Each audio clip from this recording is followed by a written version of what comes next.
This podcast is brought to you by the Clare and Gilbert Valleys Council. Hello and welcome to another episode of the Clare Valley Podcast, highlighting the news, issues and events in the Clare and Gilbert Valleys Council area. I'm your host, Annabelle Homer. Coming up, we all need space. We all need space. We all need space.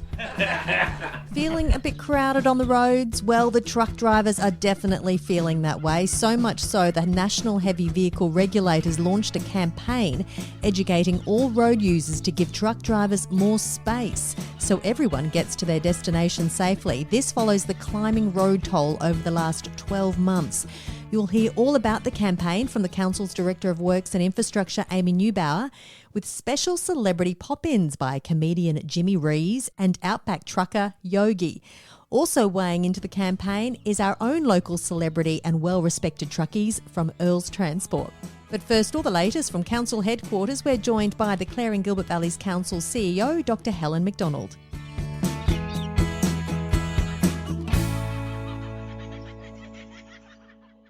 In a move to alleviate the chronic housing shortage in the Clare Valley, Council is seeking to revoke the community land classification at Lot 102 Phoenix Avenue, Clare.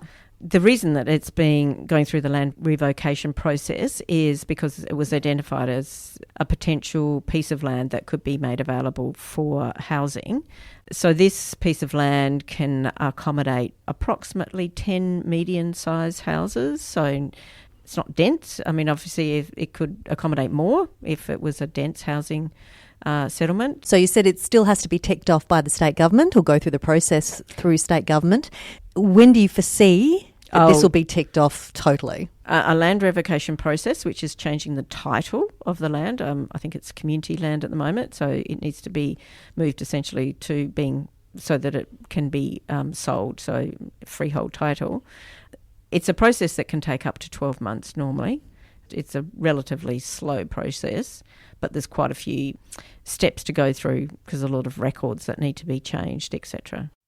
The L-shaped allotment has an area of approximately 6,000 square metres and is located between the Clare Golf Course and Gleeson Wetlands to the north and housing developments to the south. Considering we've been discussing this on previous Clare Valley podcast episodes, the Stanley Flat Code Amendment has been lodged with the State Planning Commission.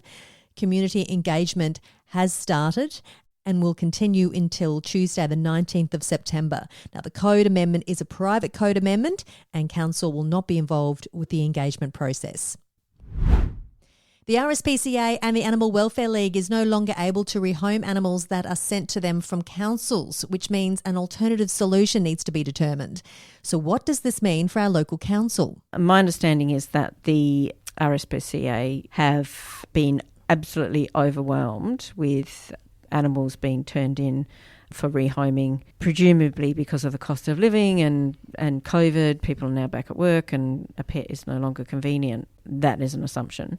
And so they are very much pushed for space. And so one of the ways that they can deal with that space issue is to ask councils to no longer use their resources to house dogs, particularly, and cats that in long term before they're rehomed. And probably because they're having trouble rehoming, they don't want to add to their stock, shall we say, of animals. And so they really need to have the space to deal with those that are coming to them directly. The only options available to local government then are if we have an animal that we need to look after for more than 48 hours or so, it would be euthanized.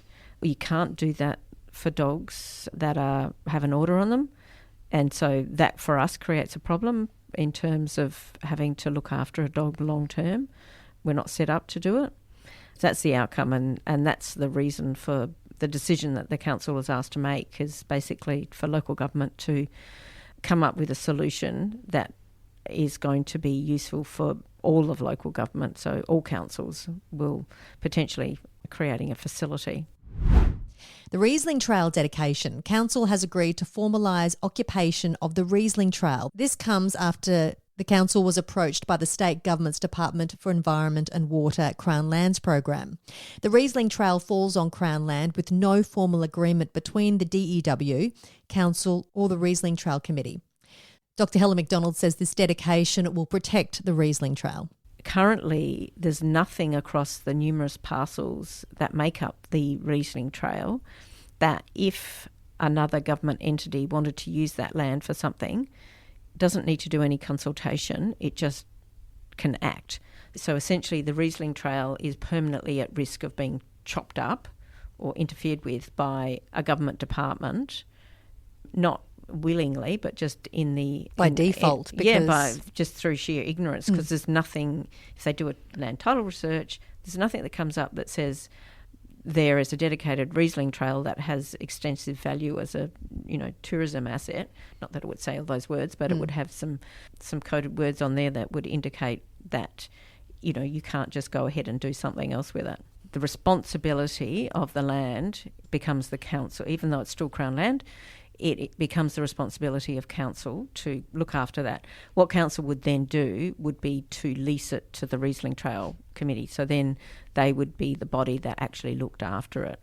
Which is essentially who's looking after it at the moment. Yes. So the current management structure, shall we say, would be retained. Moving on to the Finance Quarterly Report, these are interim results as of 11th of July 2023. This is not the final finance results. Absolutely not, because we still have invoices coming in. Exactly. So let's talk about what's the current status or financial status of council as of the 11th of July.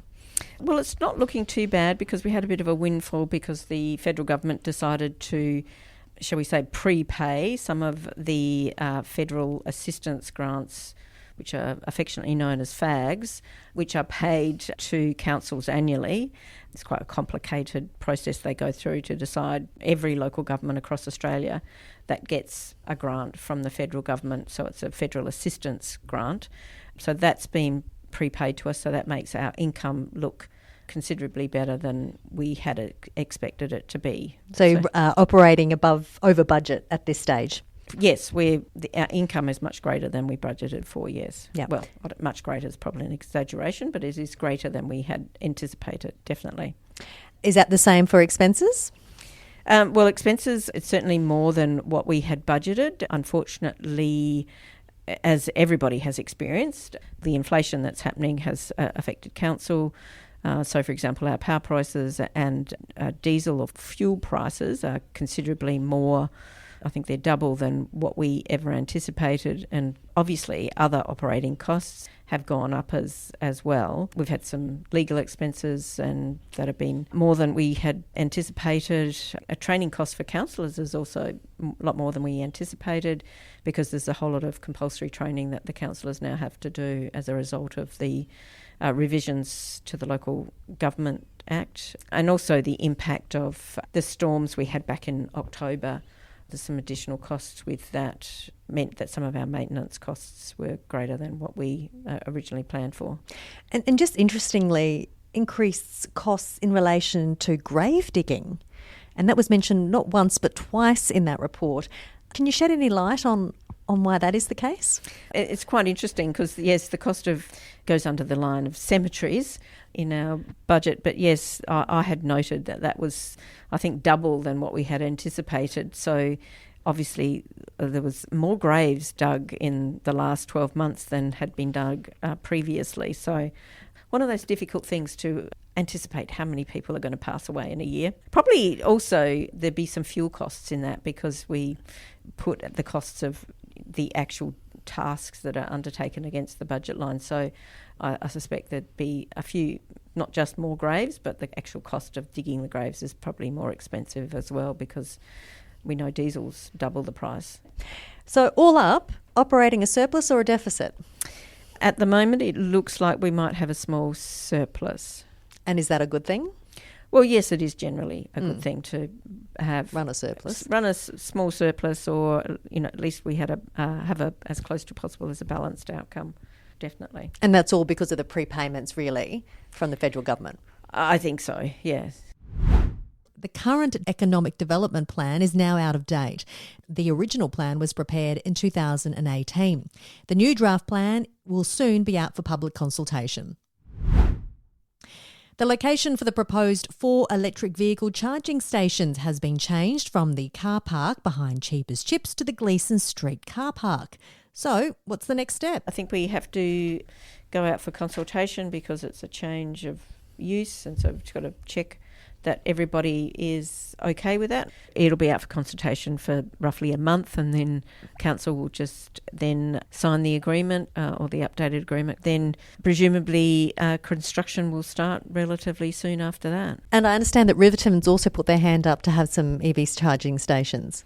Yes, I don't think they're getting one in this round, but once the RAA finish implementing the ones that they've indicated in this round, they will then go back and do others. So, I think we'll see a proliferation of charging stations happening over the next few years. And I wouldn't be surprised if the service stations get on board too. And we've talked about them even for putting them at the back of council, because if we end up with electric vehicles, then you want to be charging them while they're sitting, not being used. Especially with your passenger network as well. Absolutely, yeah. They've already moved to, not electric vehicles yet, but hybrids. Hybrid, yes. We're moving to hybrids as an interim step. After 7 submissions were received, the Woman of Significance Award has been chosen. Congratulations to Shelly Nitschke, formerly of Clare. She's been at the forefront of Australian women's cricket for many years, from her early days playing with the under-16 boys in Clare to Australian all-rounder and coach. She's provided a positive example to many girls beginning their cricketing careers in small country clubs. Shelly's name will join the list of former esteemed winners of the Woman of Significance Award. A plaque will be laid in Clare's Zonta Park. A special Naidoc celebration is being held in Clare's Town Hall on Saturday the 5th of August. It's a growing event. So it's a family dinner, and our First Nations community members are putting on a big event of sharing their culture and knowledge with the broader community who are invited. I think there's going to be dancing. There'll be obviously a very elaborate welcome to country. There'll be some storytelling. I think there's a competition running for children. I think it's Creative Deadlies, it's called. The idea is for them to create something which is for and about our elders, because the Naidoc event for 2023 is about celebrating elders, as it has been for the rest of the country. There'll be some discussion about bush foods as well from the mid-north, and the dinner will actually include bush foods. So Paulette's is doing the catering, and I'm pretty sure you're going to get some kangaroo. The Riverton community, there's a reminder on feedback in regards to the community hall, whether to refurbish the community hall or build a sports centre. I think the community has been looking for some feedback on this. What have you heard so far in relation to this? I have a feeling that there may be some issues around, or issues for the community being asked to make a decision about a hall that exists and they have the use of, as opposed to a sports centre which is nothing more than an idea.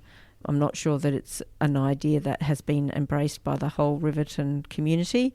So I don't know how broad that feeling is, but that's my understanding, that there is some issue with being asked to make a decision between those two. Is there a deadline as to when there needs to be a decision on whether to refurbish that hall? Well, there's not an urgent deadline because council's already decided that the first thing it needs to do is to address the structural issues. They've been accommodated in the 2023-24 budget, and then the community needs to decide what level of refurbishment they would, or what they want that to look like.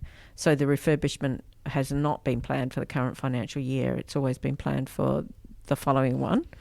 And that's part of the basis of council's question to the community about, do they want money spent on the hall, or do they want to invest money into a new centre? Dr. Helen Macdonald, thanks again, as per usual, for keeping us up to date as to what's been happening in council over the last month. Thank you. Pleasure.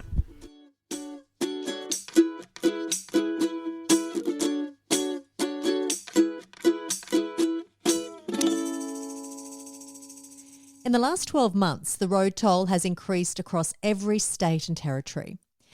196 lives were lost in Australia as a result of road crashes involving trucks and cars, and around 70% of these serious incidents, the light vehicle driver was at fault. The National Heavy Vehicle Regulator has released a new campaign to educate all road users on how to share the road safely with trucks. It's called We All Need Space, giving trucks the space they need to ensure everyone gets to their destination safely. Through this campaign, the NHVR has partnered with a number of influential Australian icons to try and spread the message far and wide. G'day, Yogi from Outback Truckers today. Do you want to hear a fun fact about trucks? Trucks and trailers with a do not overtake turning vehicle sign on the back are legally allowed to take up more than one lane to turn at corners, intersections and roundabouts. We can even use the right lane to turn left or the left lane to turn right. You'll hear from Outback trucker Yogi Kendall a little later. And you'll also hear from this bloke.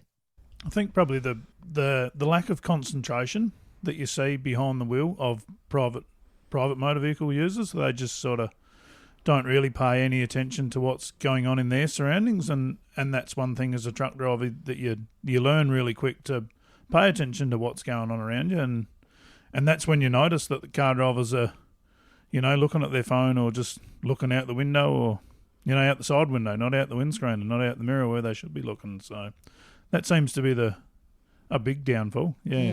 Scott Gray from Earls Transport, and you'll also hear later from Rodney and Thomas Earl. The Director of Works and Infrastructure at the Clare and Gilbert Valleys Council, Amy Neubauer, says this campaign is really important as it will inform road users how to share the road safely with trucks, as there's only so much council can do to keep the roads safe. There's 900,000 to 1 million heavy vehicles that use our roads. They're registered to use our road networks in Australia.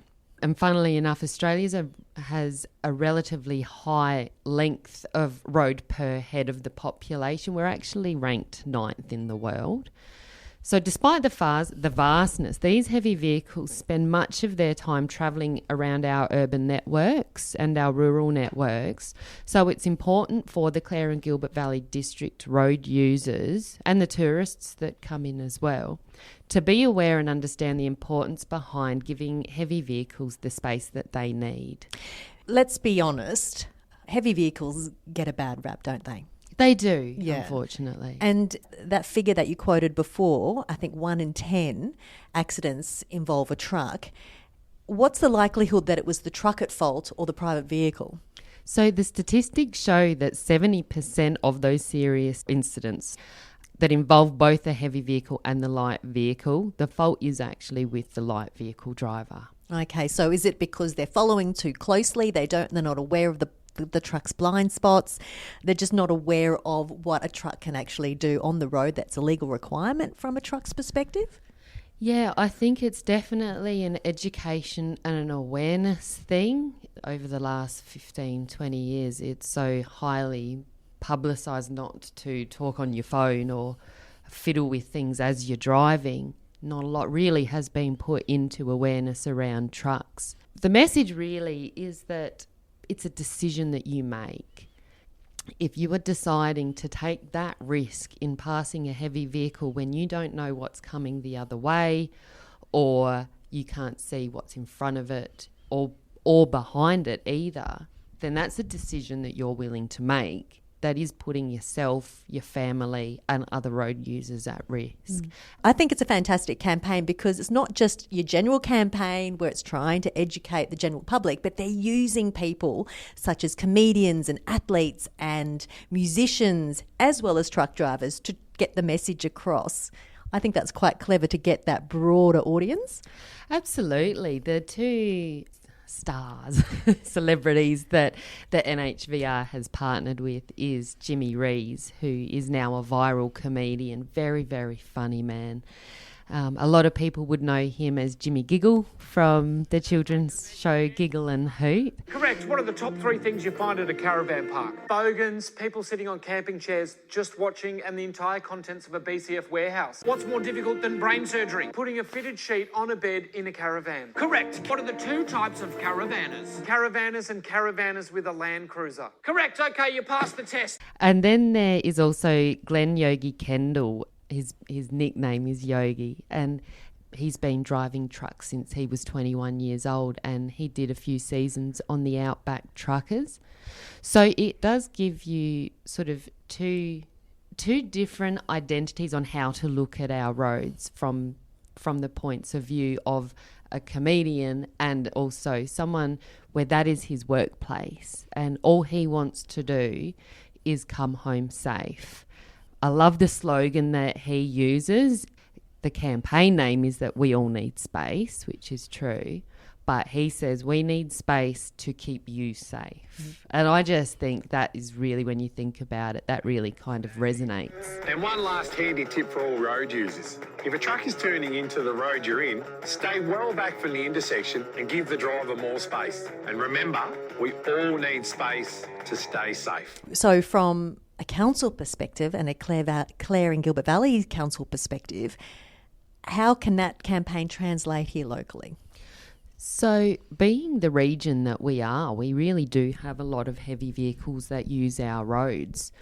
There is only so much that we can do as councils for the safety of our roads and the safety equipment that we put in and processes that we use. We can't control how people decide to use our roads. So I think each individual needs to take it upon themselves to understand the region that they live in, the traffic volumes that we have, and the types of traffic that we have, particularly around harvest time.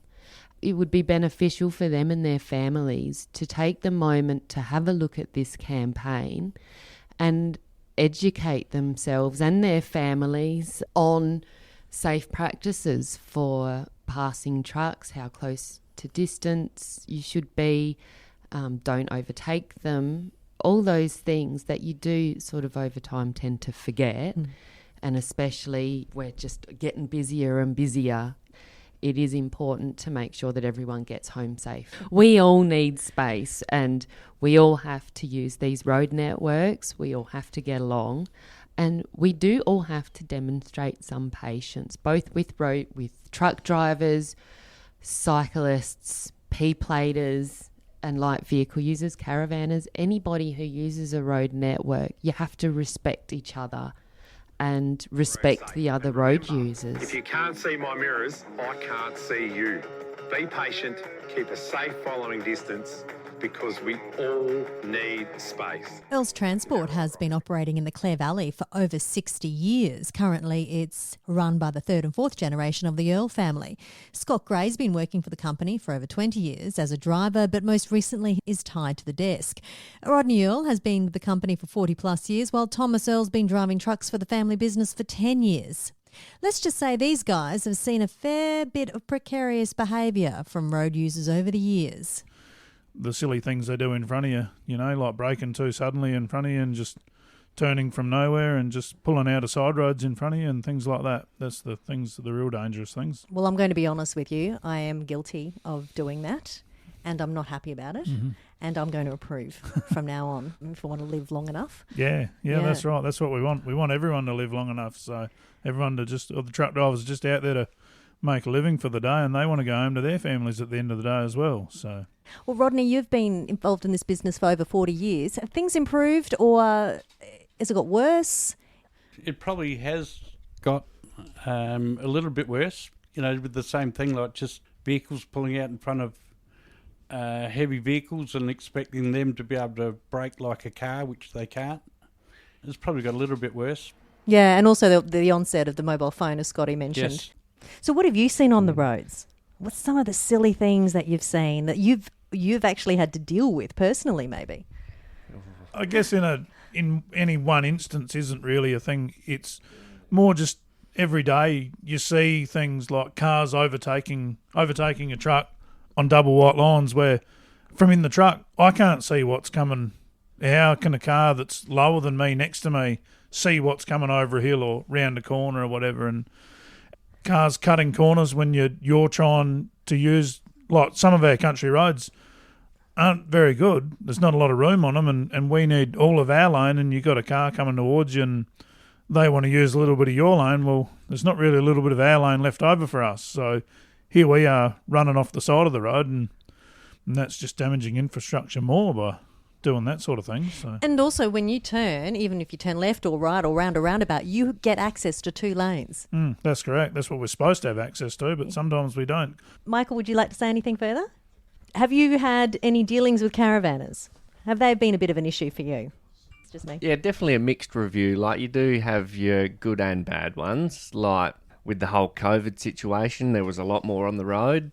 A lot of modern ones, they don't have UHF and everything like that, and you try to call them up and get their attention. And like I say, there is a lot that do the right thing and they'll give you space to let you around, but there's others that can be, quite arrogant, I guess. And So with the UHF, your channel, Truckie's channel is channel 40. Yep. So traditionally, if you want to overtake a truck, you're supposed to call the truckie saying, I'm about to overtake you. That's the communication channel. But are you finding that most caravanners these days don't have UHFs anymore? Correct, yes.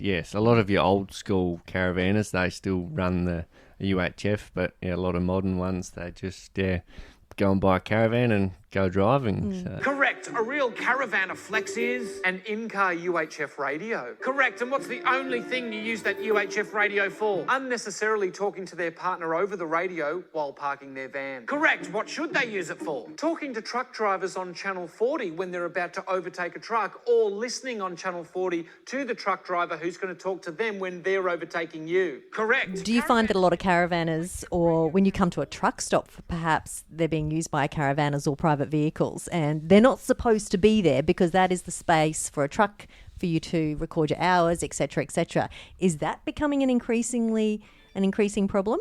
Some of our trucks that have been doing a bit of more interstate work have been noticing that quite a lot of the parking bays where they have to pull up they're required to pull up for a rest break at certain times, and quite often they're getting to some of them parking bays and they're full, but quite often they're not just full of caravans. It's not just caravanners. They're not the be-all and end-all of the worst out there, but it's just that there's quite often not enough space just to fit all the trucks in as well. Might be 1 or 2 caravans there, thinking got there nice and early and parked right out of the way as they could, but then it just keeps filling up with trucks, and there's just doesn't seem to be enough space for all the trucks that are on the road to park somewhere at night. Where do caravanners park? In the truck rest stops. Correct. Where should they park? Anywhere else. Caravanners, you need to leave truck rest stops free for truck drivers. Has there been any horrific incidents where your truck drivers have been involved in that hasn't been the fault of the truck driver? Yes, we've actually had 2. That was probably in the last 6 years. Both times our truck drivers weren't at fault at all, and both times it was a light vehicle that's come across on the wrong side of the road.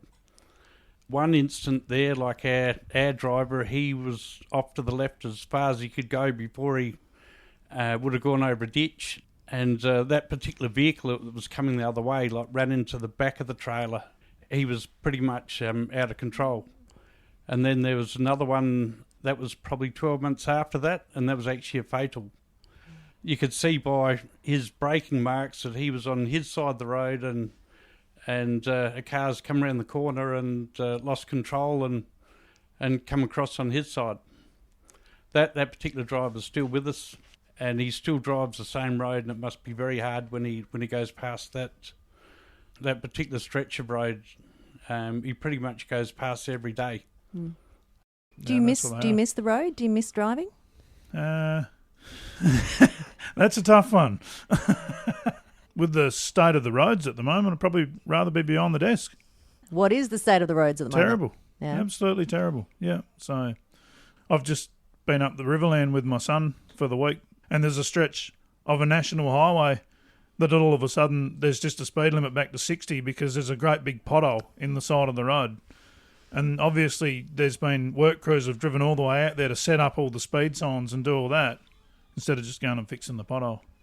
And less than 5 kilometres up the road, there is a great big work crew building they're building a big parking bay, a great big parking bay, which is a good thing. Couldn't go back and just fix a pothole though, so just leave it at 60, make everyone slow down and then try and get going again. It's more of the case of what is a good road more than anything. Yeah, a lot. Would you say Horrocks Highway because it's just been done up? Or Well, that's right, but for how long it lasts, but you hope it lasts, that's right. Yeah, there's just a lot of damage out there, unfortunately, and it's almost getting to the point of how do they keep up with the amount of damage that's out there to fix it all. This video was brought to you by the National Heavy Vehicle Regulator. Remember, truck drivers are driving massive, hard-to-manoeuvre, heavy trucks. So be safe out there and give them some room, would you? check out the campaign by heading to weneedspace.com.au. Details are in the podcast show notes. We all need space. That's a wrap of the latest Clare Valley podcast. If there is anything you'd like addressed on this podcast, please get in touch. In the meantime, to keep on top of the latest council happenings, head to the website or its social media pages. I'm Annabelle Homer. I'll catch you next time. This podcast is brought to you by the Clare and Gilbert Valleys Council.